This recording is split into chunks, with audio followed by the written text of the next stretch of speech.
en 1840, y más tarde por Francia e Inglaterra unidas, desde 1845 hasta 1849 o 1850, 49 Inglaterra dejó el bloqueo y 50 Francia.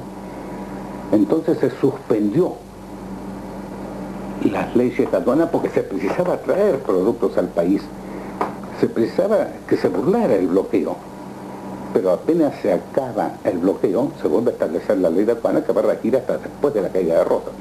Va a ser suprimida cuando cae Rosas, cuando se suprime el régimen proteccionista por un régimen librecambista.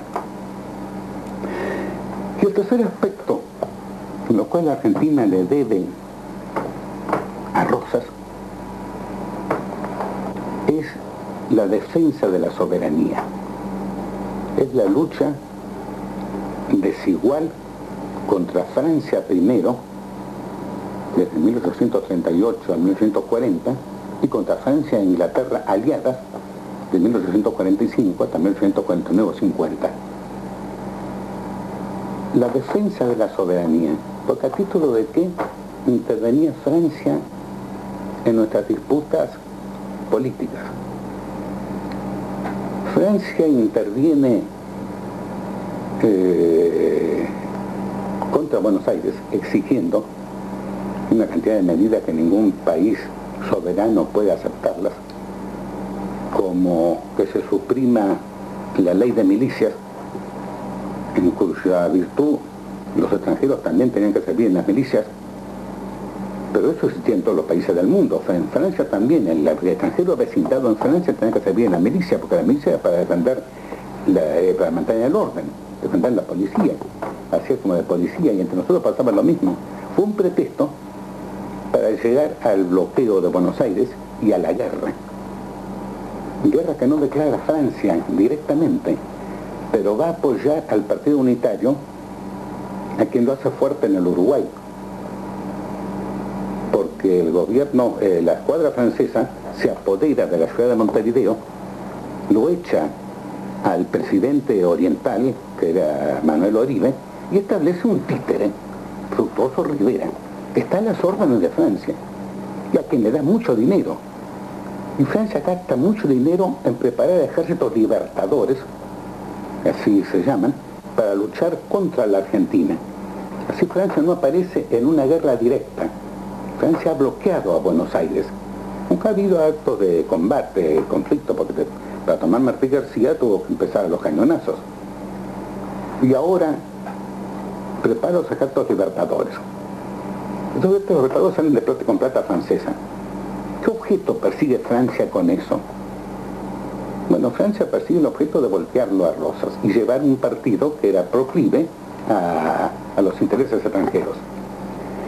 Y no solamente Francia, porque atrás de Francia está Inglaterra, porque la política que gobierna en aquel momento a Europa es lo que se llama el eje París-Londres.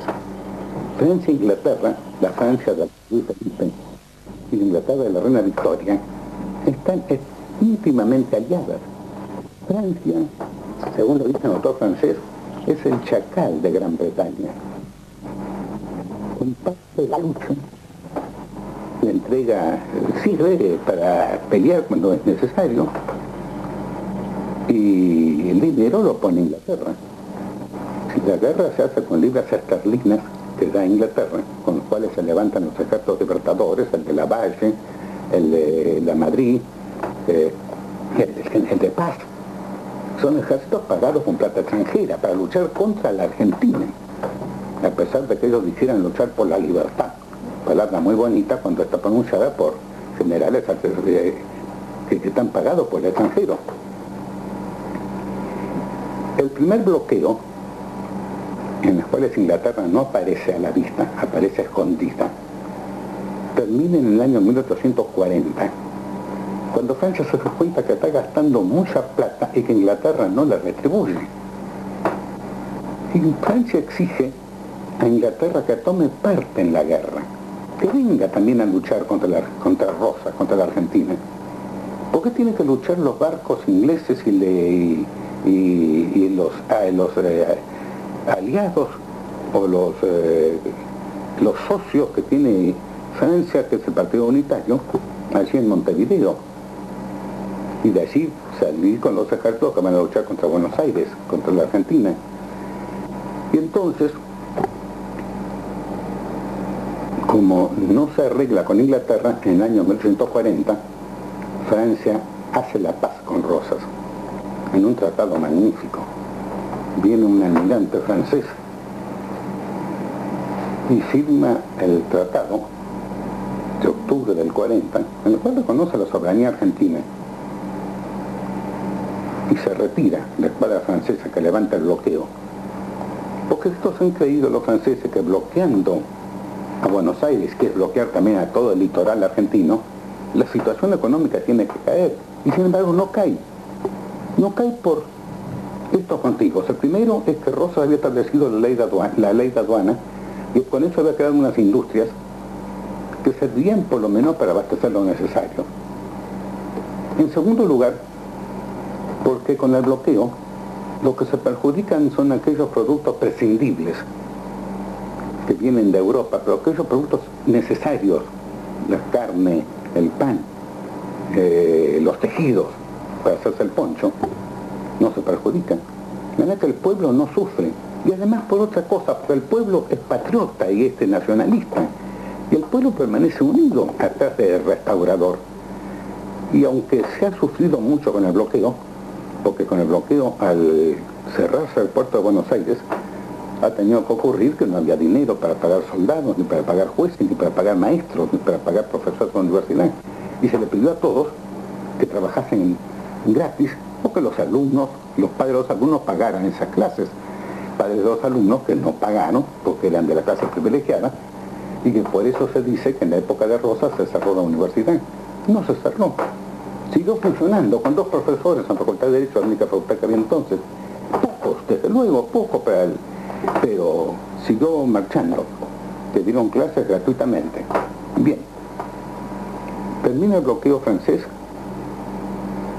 Van a pasar algunos años en que Francia e Inglaterra tratan de ponerse de acuerdo para venir juntas a terminar con Rosas, hacer una gran expedición que acabe con Rosas,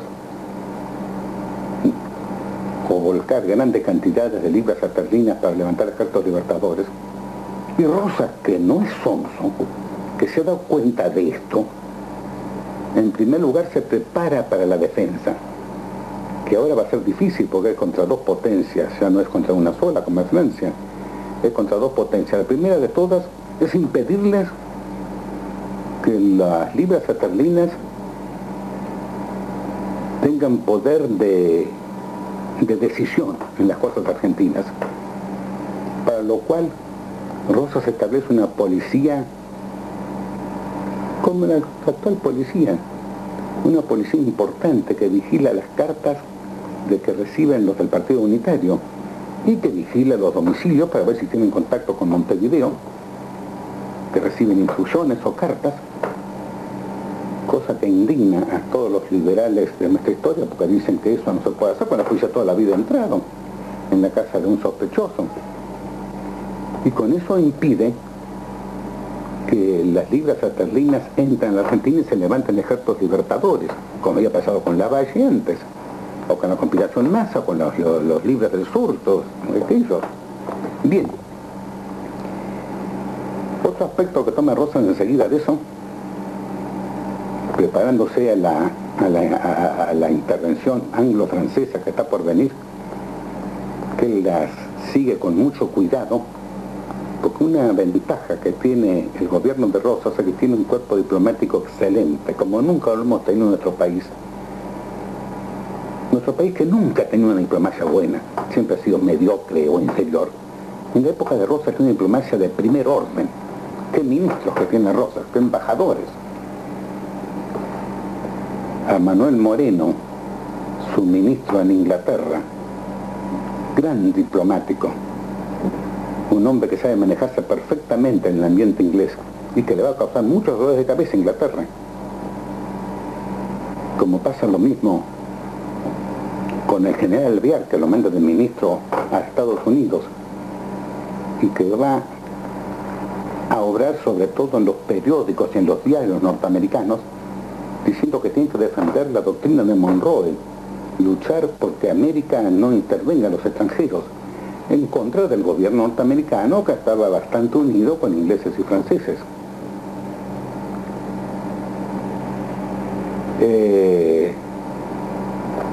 He nombrado a estos ministros, hay otros, los cuales también tendría que nombrar, que fueron excelentes diplomáticos y que le advirtieron a Rosas todo lo que estaba pasando y todos los manejos que estaban llegando a la unión de Inglaterra y Francia para atropellar a la Argentina, y que le permitió a Rosas defenderse. La primera de las defensas, ya he hablado, es establecer esa policía perfecta. Y Rosas lo explica en sus cartas, y es curioso como cuando él cuando escribe las cartas, que dice que en la lucha japonesa, que no sé de dónde la sabía Rosas, lo había sabido por algún periódico, por alguna revista, es una lucha por la cual el pequeño puede vencer al grande.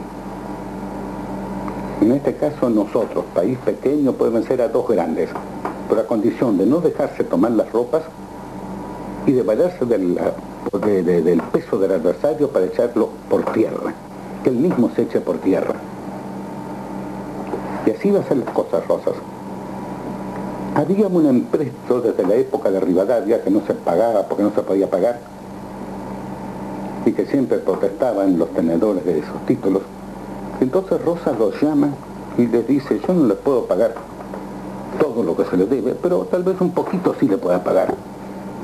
Claro, ahora el puerto de Buenos Aires está abierto, los franceses levantaron el bloqueo, hay entradas en la administración, hay entradas en la aduana, la cosa va muy bien, los campos dan dinero, la Argentina se está enriqueciendo, y entonces algo les puedo pagar. Magnífico, dicen los tenedores de los títulos. Y la comunican en Inglaterra esa noticia. En Inglaterra, el comité of bondholders, comité de tenedores de títulos argentinos, se entusiasma.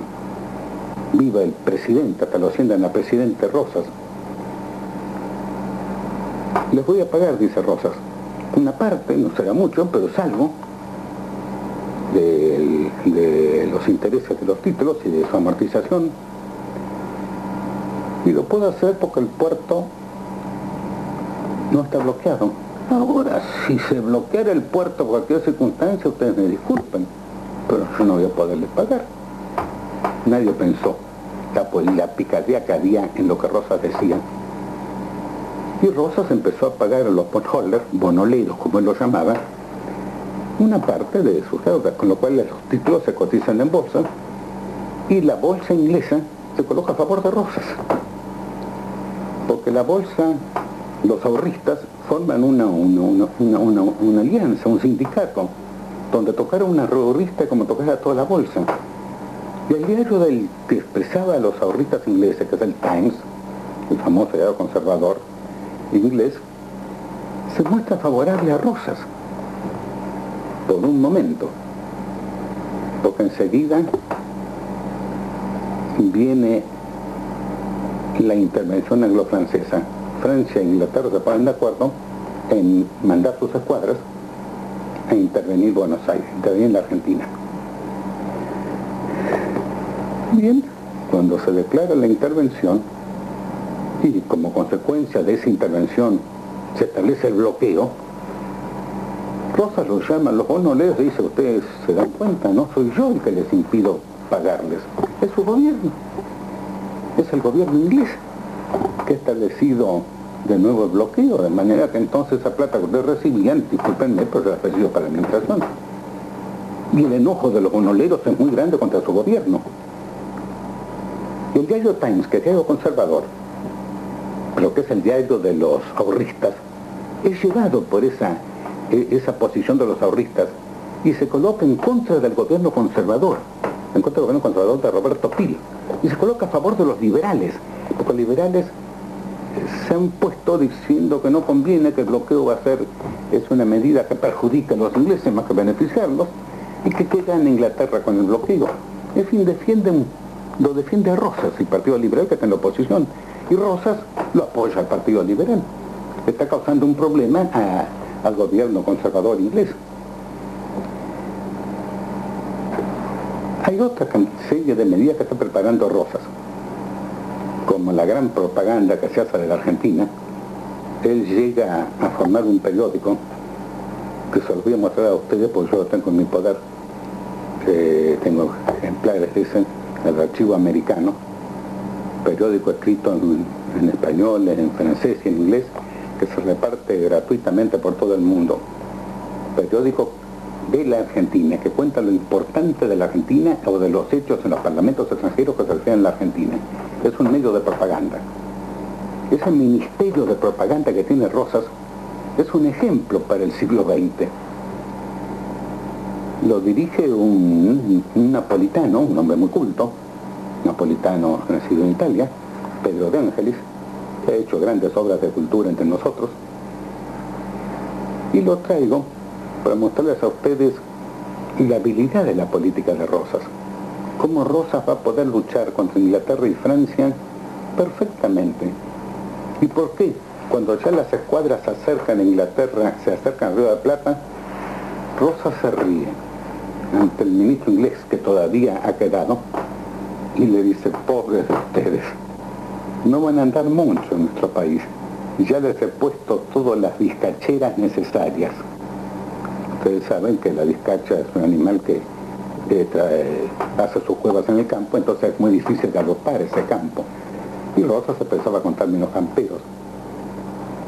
Llega la escuadra franco-inglesa, trae mucho dinero, pero no consiguen ejércitos libertadores. Nadie se anima, están con miedo. Rosas les ha metido miedo. Se ha hablado mucho del terror de Rosas. No quiero decir que no lo hubo, pero hubo bastante poco terror, bastante menos del que se cuenta. Fíjense que en 20 años de gobierno de Rosas solamente se han encontrado que Rosas les habían mandado matar a 80, dicen unos, 82, dicen otros, de personas, en 20 años. Cuando Rosas cayó en los 15 primeros días, después de caído Urquiza, se fusiló a 400. Pero eso no se cuenta.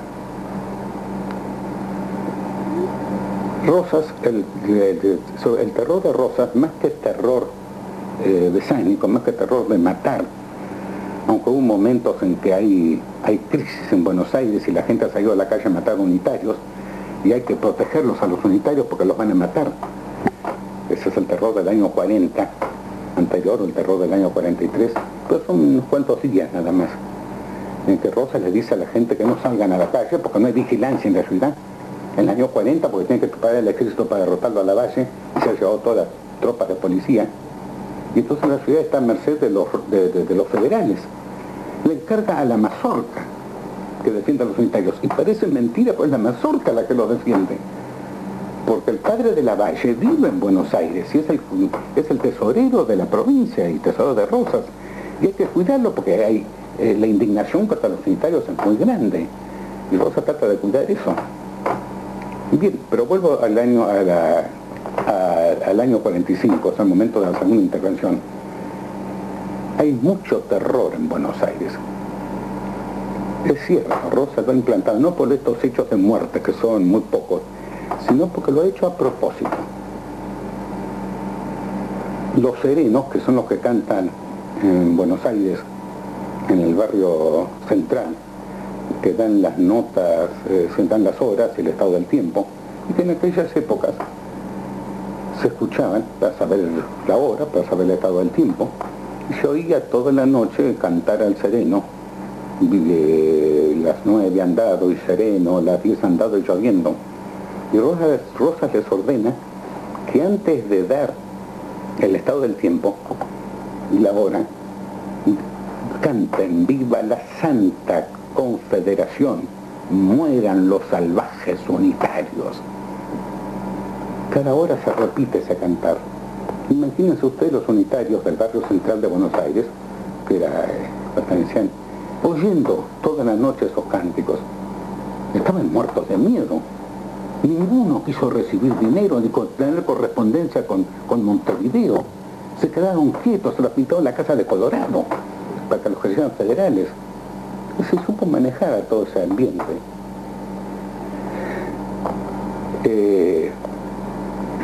bueno, no pueden entonces formarse ejércitos libertadores. En la época de la segunda intervención no hay guerra civil, como en la primera intervención.